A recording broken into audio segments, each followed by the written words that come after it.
Welcome to the Divine Living Talk Show. I'm your host, Gina DeVee, and this is your weekly segment on doing business like a queen. You are 10 minutes away from creating the ultimate success you deserve. So grab a note-taking device and let's get started.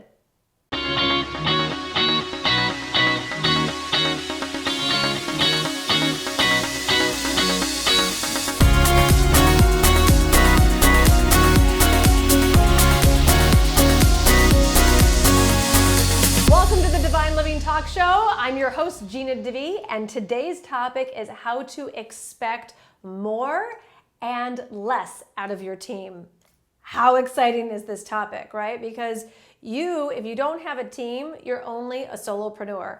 And I can tell you that as a solopreneur, it just about killed me. So I highly recommend moving from solopreneur to business owner to company owner.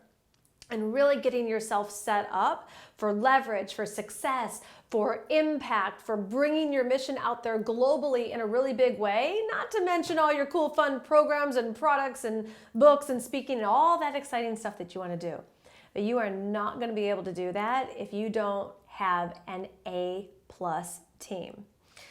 So here's all my tips on team leadership and team management. Number one, even the B players will take you down. You have no idea how powerful mediocrity is. And I'm not even talking about like the negative Nellies that show up on your team and you're like, who hired her? You're like, oh, it was me. And how did she get here and why? Desperate hires don't work, but I'm telling you, even a B player will take you down. So you have to be so relentless and so clear on what your company culture is and only hire on culture. Only hire the people that get your vision, that get you, and are ready to show up and work. And for us here at Divine Living, play, have fun, be super effective, and you have to be someone that we'd like to go out to dinner with. Just saying, it's part of our culture. It's my company. I get to create whatever mandates I want. So anyways, well, I have learned throughout the years, and again, I have made so many mistakes in this department where I have expected too much from team members, and I have also expected too little from team members. So we're going to clear up all of that today. Now, expecting the too much. Let's talk training. I know that you have so much on your plate. I know that you are living, eating, breathing, sleeping your company, your vision, your brand, everything that you desire to put out there in the world. And you've gotten so great at it, you believe that nobody else could do anything in your company as good as you. And it's just not true, to be honest. And even the things that no one's ever going to be as good at them as you're never going to grow and be who you want to be if you don't get great at training.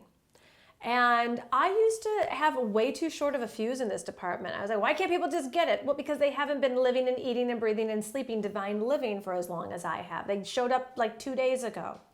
So there is a mentality that you need to switch from being that entrepreneur, let's do it, let's get it done now, to slowing your roll and actually having a conversation and training your people and creating systems so that they know how to do their best job.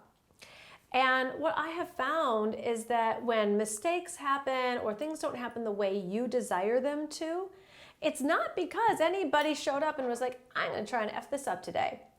It's because they didn't know better, because they weren't properly trained. And I know that you think they should have known, but they didn't and they don't. And who's the most upset person right now? You.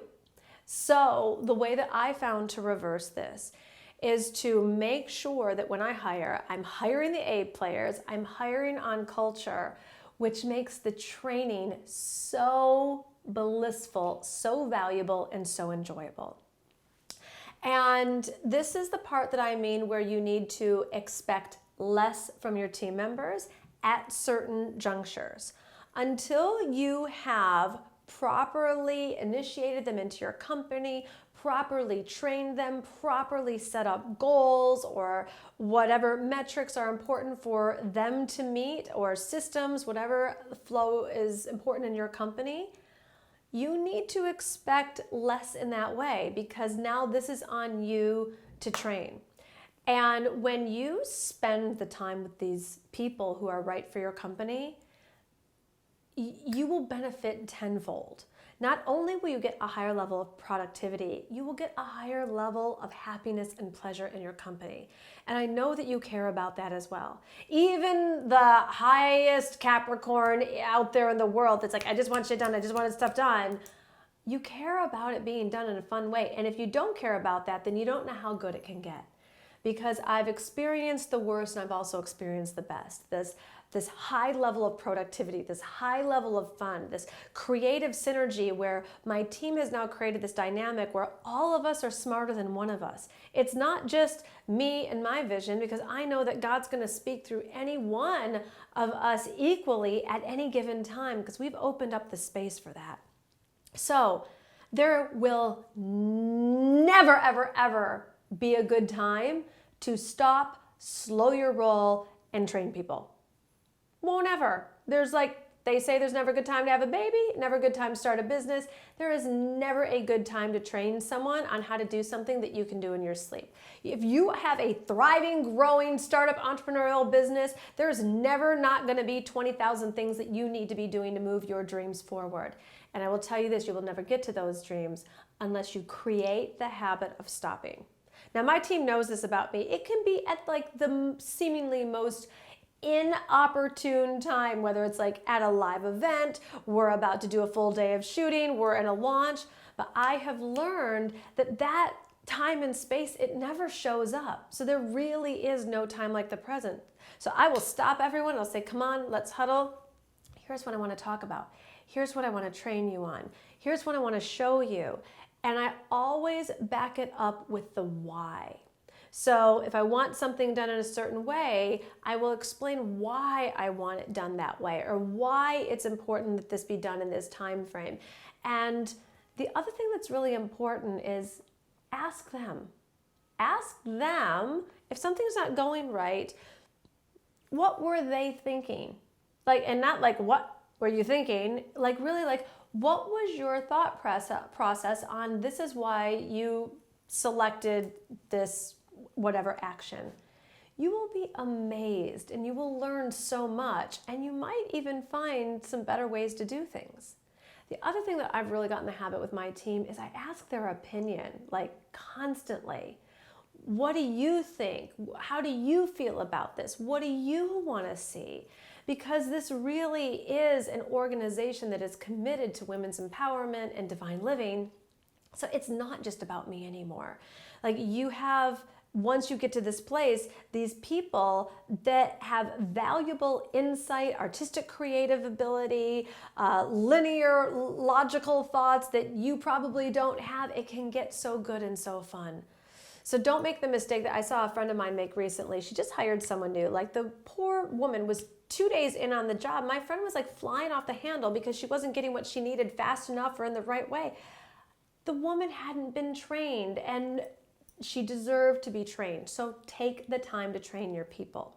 Now, once you've trained your people and you've set up guidelines and expectations, then that's when you can start to expect more. And this is another mistake I made, because I used to get, let's say, emails in my inbox, and it'd be like, Gina, approve this mailer.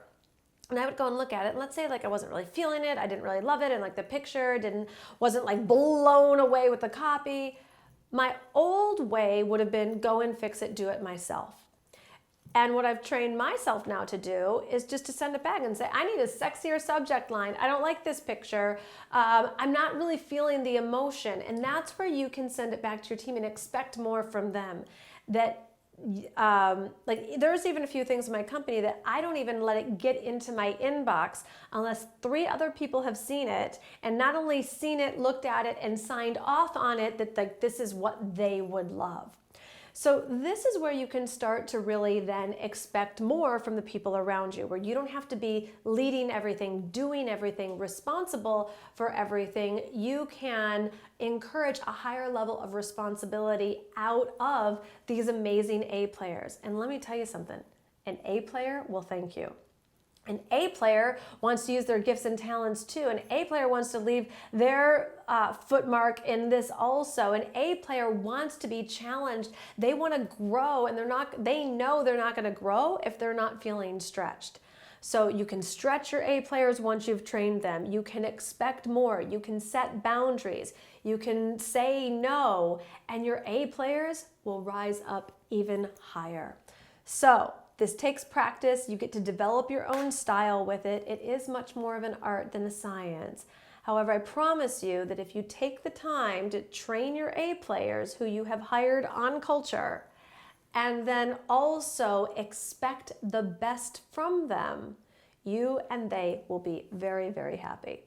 So I want to see what you got going on with growing your own team and this whole conversation around expecting more and expecting less. Leave a comment below. I'm going to look forward to reading to see where you're at with this, and forward this around to all the girl bosses you know who need to be in the conversation around expecting more and less from your A team.